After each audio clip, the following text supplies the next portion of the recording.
История Северного Кавказа во все века и эпохи многолика и всегда едина.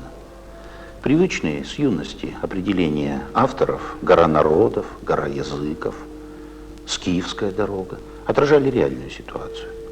На Северном Кавказе представлены народы и племена трех основных языковых групп.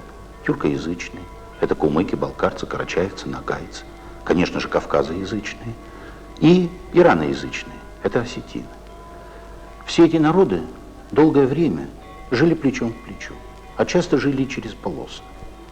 Миграции, перемещения с места на место приводили к тому, что у этих народов зачастую не было стабильной этнической территории. Не было единых государственных образований, которые бы определяли границы.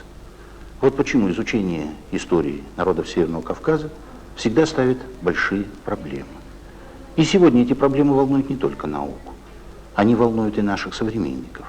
Они играют свою роль в идейно-воспитательном смысле.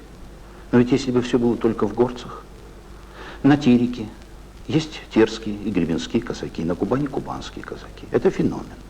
Это не просто старожильческое, как мы говорим, восточнославянское население в наших краях. Это те люди, которые на протяжении нескольких веков находились в теснейших контактах с горскими и степными народами. Восприняли от них много культурных элементов, передали им свое, синтезировали их. И они тоже являются неотъемлемой частью северокавказской панорамы. Изучая историю этого региона, мы ни в коем случае не можем забывать о них. Точно так же, как и о русских поселенцах более поздних эпох, уже конца XVIII-XIX века. Михаил Юрьевич Лермонтов в своем очерке «Кавказец», давая портрет русскому офицеру, который 20 или 30 лет прожил на Северном Кавказе, характеризует его так. Кавказец есть существо полурусское, полуазиатское. В самом деле невозможно себе представить человека, который бы жил вот в этой полиэтничной многонациональной панораме и не испытывал бы ее воздействия на себя. История Кавказа полна всевозможных драм. И история русско-северокавказских отношений тоже не исключение. В конце концов, можно всю эту историю свести только к одним кровопролитиям, схваткам, сражениям, которых было очень много. Ведь до сего дня мои земляки порой обижаются, говоря, что Лермонтов написал «Злой чечен ползет на берег, точит свой кинжал». Это не Лермонтов, это казачья колыбельная песня той поры, когда царизму удалось рассорить казаков с горцами.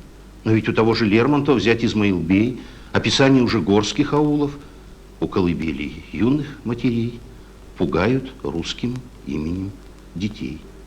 Да, сквозь все драмы, сквозь все невзгоды и столкновения пробивало себе дорогу миролюбие, дружелюбие, склонность к взаимным контактам, склонность к усвоению элементов перспективных культур.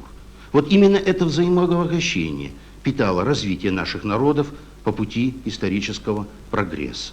Именно это многовековое, трудное, противоречивое совместничество, как говорили в документах XVIII века, привело к тому, что многие народы Северного Кавказа вошли в состав России, причем вошли добровольно.